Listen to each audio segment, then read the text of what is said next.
نحمدہ ونصلی ونسلم علی سیدنا و مولانا محمد رسولہ النبی المکین الحنین الکریم رؤوف رحیم اما بعد اعوذ باللہ من الشیطان الرجیم بسم اللہ الرحمن الرحیم۔ آج ہم اللہ کی توفیق اور اس کے فضل سے 20ویں پارے کے مضامین کا خلاصہ آپ کی خدمت میں پیش کریں گے، اور 20ویں پارے کا آغاز ہو رہا ہے خواتین حضرات توحید کے بیان سے، شرک کے رد سے اور صفات الہیہ، اللہ تعالیٰ کی کچھ صفات کے بیان پر، کہ اللہ رب العزت فرماتا ہے کہ ناقابل قیاس حد تک بڑی کائنات کا خالق، بے قرار کی دعائیں سننے والا، بحر و بر میں رہنمائی کرنے والا، تخلیق کا اعادہ کرنے والا، رزق دینے والا، کیا اللہ کے سوا کوئی اور معبود ہے؟ یعنی یہ کچھ چیزیں ایسی بتائیں جو کچھ محسوس دنیا سے تعلق رکھتی ہیں، کچھ فکر کی دنیا سے تعلق رکھتی ہیں، اور ان تمام کو بیان کر کے فرمایا قرآن نے اگر اللہ کے علاوہ کوئی ان صفات کا مالک ہے تو پھر دلیل لاؤ، تمہاری دلیل کو سنا جائے گا۔ یعنی یہ وہ رویہ ہے بحث اور مباحثے کا اور آپس میں گفتگو کا اور ڈائیلاگ کا جو قرآن مجید نے دیا۔ یعنی اب حالانکہ دیکھیے امکان ہی نہیں ہے کہ کوئی اور ہو، لیکن اللہ نے کیٹاگوریکلی رد نہیں کیا، بلکہ معقول عقل کے طریقے پر کہا کہ اچھا اگر اللہ کے علاوہ کوئی ہے ان صفات کا مالک تو ٹھیک ہے، اس کی دلیل پیش کرو۔ تو دلیل کسی نے پیش نہیں کی، اس بنیاد پر پھر اس بات ہوگا کہ یقیناً اللہ ہی ہے جو کائنات کا مالک اور خالق ہے، بے قرار کی دعائیں سننے والا ہے اور رزق دینے والا ہے، اور اس کے علاوہ کوئی نہیں ہے۔ تو قرآن کا ان تمام امور جو قطعی امور ہیں ان پر بھی دلیل طلب کرنا، یہ ایک قرآن کا جو معقول عقلی اور استدلالی اور استنباطی منہج ہے اس پر یہ وضاحت کرتا ہے۔ اس کے بعد مردہ اور بہرہ کون ہے اس کا ذکر ہو رہا ہے کہ حق بات نہ سننے والے کو قرآن کہتا ہے یہ مردے ہیں اور بہرے ہیں، یعنی اسی طرح ہیں جس طرح کا مردہ ہے وہ پڑا ہوتا ہے، اس کو سناتے رہیں وہ نہیں سن سکتا۔ تو حق کو قبول نہ کرنے والا بھی مردہ بھی ہے اور بہرہ بھی ہے، چونکہ اس کے سامنے حق آیا اور وہ حق کو قبول ہی نہیں کر رہا۔ پھر دابت الارض کا ذکر ہے کہ قرب قیامت کی علامات میں سے، علامات کبریٰ بڑی علامات میں سے ہے کہ ایک جانور نکلے گا جو صفا اور مروہ کی پہاڑی کے درمیان سے نکلے گا، عجیب الخلقت جانور ہوگا، اس کے ایک ہاتھ میں حضرت موسیٰ کا عصا ہوگا، دوسرے ہاتھ میں حضرت سلیمان کی انگوٹھی ہوگی۔ تو وہ جس سے عصا سے چھوئے گا وہ مومن ہوگا، اور جو کافر ہوگا اس کو حضرت موسیٰ حضرت سلیمان کی انگوٹھی سے اس کی دونوں آنکھوں کے درمیان مور لگاتا جائے گا اور کافر لکھتا جائے گا۔ اور پھر یوں ہوگا کہ ہر شخص کو پتہ ہوگا کہ دنیا میں اس کے ساتھ رہنے والے میں مومن کون ہے اور کافر کون ہے۔ یہاں اس کا بیان آیا۔ اس کے بعد سور پھونکنے کا بیان کہ سور پھونکتے ہی سب گھبرا جائیں گے سوائے ان کے جن کے دل اللہ گھبراہٹ سے محفوظ رکھے گا۔ پھر تلاوت قرآن کا ذکر ہے کہ قرآن پڑھ کر سنانا تاکہ لوگ اپنی بھلائی کے لیے راہ راست اختیار کریں۔ جو لوگ پڑھ سکتے ہیں سن سکتے ہیں ان کو اللہ فرما رہا ہے کہ تم یہ دوسروں کو پڑھ کے سناؤ جو نہیں پڑھ سکتے، تاکہ وہ اس کے اندر سے سمجھیں کہ میں کیا چاہتا ہوں۔ پھر اس کے بعد فرعون کے اس ظلم کا ذکر ہے جو وہ بنی اسرائیل پر ڈھاتا تھا، اور وہ ظلم یہ تھا کہ ان کے لڑکوں کو قتل کر دیتا تھا اور لڑکیوں کو زندہ رکھتا تھا۔ اور اللہ فرماتا ہے یہ ایک عظیم آزمائش تھی جس سے اللہ نے حضرت موسیٰ کے ذریعے بنی اسرائیل کو نجات دی۔ پھر اس کے بعد اگلی چیز آ رہی ہے کہ فرعون کو سزا دینے کے لیے حضرت موسیٰ کو سمندر میں ڈال دینے کا حکم ہوا، اور یہ اللہ کے منصوبوں میں سے بہترین منصوبہ تھا فرعون کو غرق کرنے کا۔ یعنی اسباب کے پردے میں اللہ اپنے امور طے فرماتا ہے، اس کے اندر مقصد یہ ہے، یعنی اللہ رب العزت مالک ہے، وہ وہیں بیٹھے ہوئے بھی فرعون کی جان قبض کر سکتا تھا، وہ ایک لمحہ بھی نہ آتا کہ اگلا سانس بھی نہ آتا سب کو مار دیتا، نہیں، لیکن اس کائنات میں جو ہوتا ہے وہ ایک نظم اور اسباب کے ذریعے سے ہوتا ہے۔ لہٰذا اللہ نے یہ اپنی حکمت کو کار فرما کیا کہ وہ جب حضرت موسیٰ نکلے تو پیچھے فرعون نکلا، اور فرعون کو اسباب پانی میں ڈوب کے جس طرح عام بندہ مرتا ہے تو اللہ اسباب کے ذریعے ہی بندوں کو اٹھاتا ہے، بلندی دیتا ہے اور اسباب کے ذریعے ہی ذلیل کرتا ہے، چونکہ اس کائنات یہ عالم اسباب ہے، اس میں جو کچھ ہوگا اسباب کے ذریعے ہوگا۔ اس کے بعد حضرت موسیٰ کی والدہ محترمہ کا ذکر کہ انہوں نے بچے کو سمندر میں ڈال کر اللہ کی اطاعت کی، تو اللہ نے موسیٰ کو واپس لوٹا کر ان کی آنکھوں کی ٹھنڈک بنا دیا، چونکہ حضرت موسیٰ نے کسی اور کا دودھ نہیں پیا۔ تو جب سب ارد گرد کی خواتین کو بلایا گیا تو اسی خاتون کا دودھ پیا جو حقیقت میں ان کی والدہ تھی۔ اب یہ جو کہا گیا کہ یہ حضرت موسیٰ کی والدہ نے اللہ کے حکم سے یہ ان کو پانی میں ڈالا، یہ اطاعت الہی، یہ جو اطاعت تھی یہ بذریعہ الہام تھی جس کو وحی کا لفظ دیا قرآن نے۔ یہ الہامی ہدایت کے ذریعے بھی تھی جس کے لیے وحی کا لفظ آیا، مگر حقیقی طور پہ تو ظاہر ہے وہ وحی تو نہیں تھی نا جو انبیاء پر وحی ہوتی ہے۔ تو اس کا مطلب یہ ہے کہ وحی کے علاوہ الہامی طور پہ بھی اللہ اپنے بندوں کی مدد فرماتا ہے۔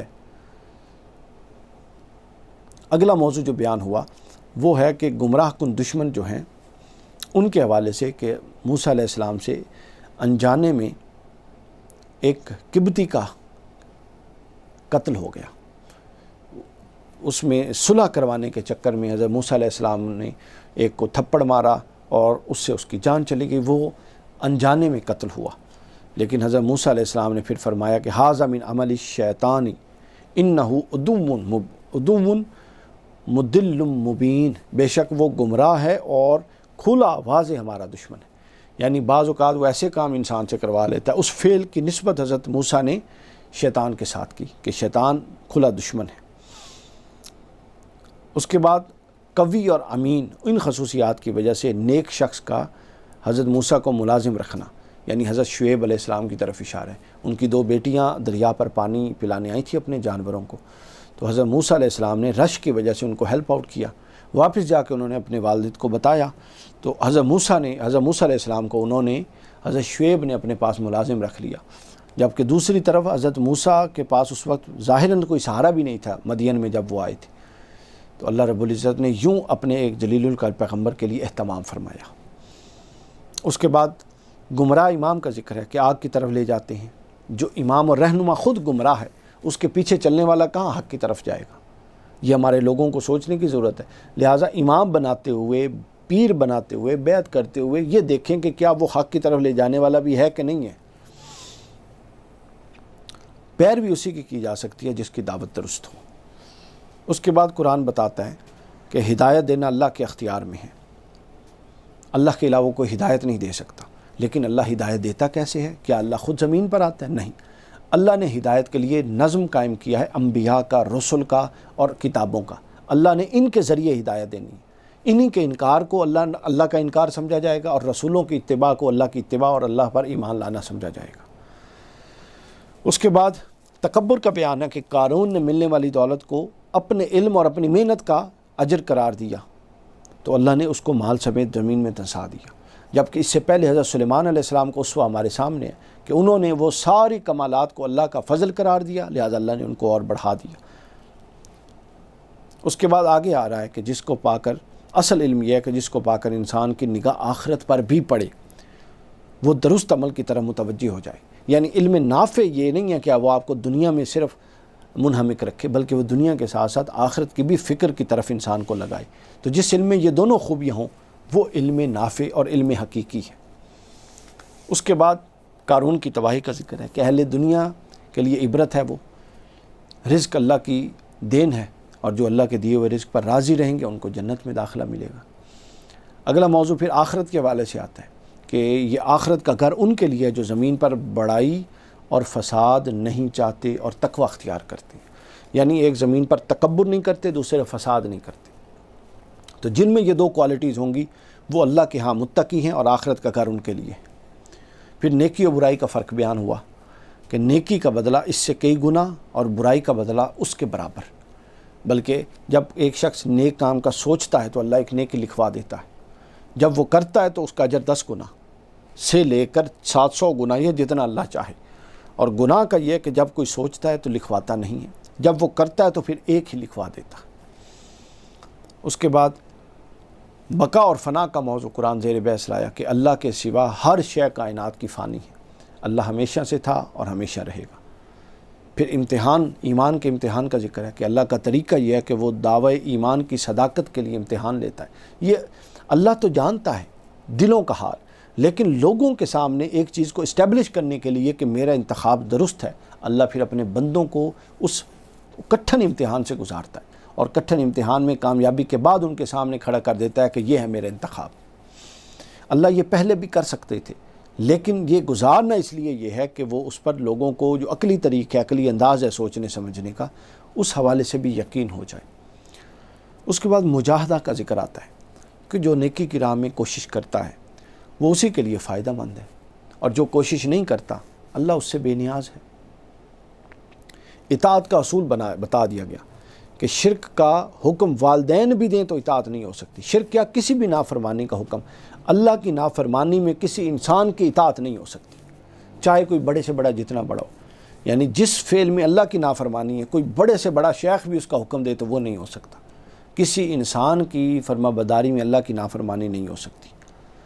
پھر آگے خیانت کار عورت حضرت لوط علیہ السلام کی بیوی کا ذکر ہوا، وہ عذاب کا شکار ہو گئی چونکہ حضرت لوط کی دعوت کو نہیں مانا، دل سے نہیں مانا، اور ایمان اور عمل صالح نہ ہو تو قرآن ہی نے یہ ضابطہ دیا کہ کوئی رشتہ کام نہیں آ سکتا، اور ایمان اور عمل صالح ہو تو قرآن ہی نے یہ ضابطہ دیا کہ حضرت خضر اور موسیٰ علیہ السلام نے اس یتیم بچے کی جس کا باپ صالح تھا اس کی دیوار تعمیر کی۔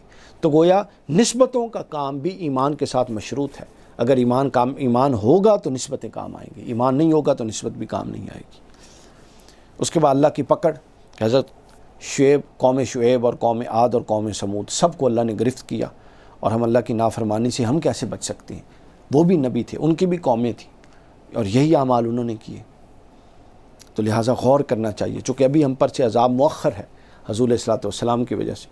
وما کان اللہ لیعذبہم وانت فیہم، جب تک حضور موجود ہیں عذاب نہیں آ سکتا، لیکن آخرت میں پھر اس کا بھگتان بھگتنا پڑے گا۔ پھر بروں کے ساتھ انجام کا ذکر آیا کہ نماز کی پابندی نہ کرنے والوں کا انجام قارون، فرعون، حامان اور امیہ بن خلف کے ساتھ ہوگا۔ یعنی یہ کوئی معمولی بات ہے نماز چھوڑنا؟ بتایا گیا کہ جو لوگ نماز کی پابندی نہیں کرتے ان کا انجام قیامت کے دن قارون کے ساتھ ہوگا، یا فرعون کے ساتھ ہوگا، یا حامان کے ساتھ ہوگا، یا امیہ بن خلف کے ساتھ ہوگا۔ پھر اس کے بعد مکڑی کے گھر کا ذکر ہے کہ مکڑی کا گھر کتنا وہ ناپائیدار ہوتا ہے۔ تو قرآن نے کہا کہ اللہ کے علاوہ کسی کے سہارے پر چلنا ایسے ہی ہے جیسے مکڑی کے گھر کے سہارے پر کوئی چل رہا ہے۔ مضبوط سہارا صرف اللہ کی ذات کا ہے۔ اس کے بعد علم کی اہمیت بیان ہوئی کہ قرآن مجید میں بیان کردہ مثالوں کو سمجھنے کے لیے علم ضروری ہے، لہٰذا علم حاصل کرو اور علم کی طرف شغف رکھو۔ اور آخری بات جو اس بارے میں بیان ہوئی وہ یہ ہے کہ حق کی گواہی، کہ پوری کائنات اللہ تعالیٰ کی صداقت اور اس کی توحید پر گواہ ہے، اور اس کی صداقت کی نشانی ہے۔ یعنی یہ آیت ہے، نشانی ہے پوری کی پوری کائنات۔ آسمان کو دیکھ لیں، زمین کو دیکھ لیں، دائیں کو دیکھ لیں، بائیں کو دیکھ لیں، درختوں کو دیکھ لیں، سمندروں کو دیکھ لیں، ہر شے اللہ تعالیٰ کی توحید کی، اس کی وحدت کی اور اس کی قدرت کی نشانی ہے۔ مگر یہ نشانی اور اس نشانی سے ہدایت صرف وہ حاصل کر سکتے ہیں جن کے اندر ایمان ہے۔ جو بے ایمان ہیں وہ ان کو کسی حادثے کی پیداوار سمجھتے ہیں، اور اس سے وہ ایمان حاصل نہیں کر سکتے، وہ نور نہیں لے سکتے جو کہ اہل ایمان لے سکتے ہیں۔ اللہ تعالیٰ سے دعا ہے کہ ہمیں قرآن مجید سے جڑنے اور قرآن مجید پر عمل کرنے کی توفیق عطا فرمائے۔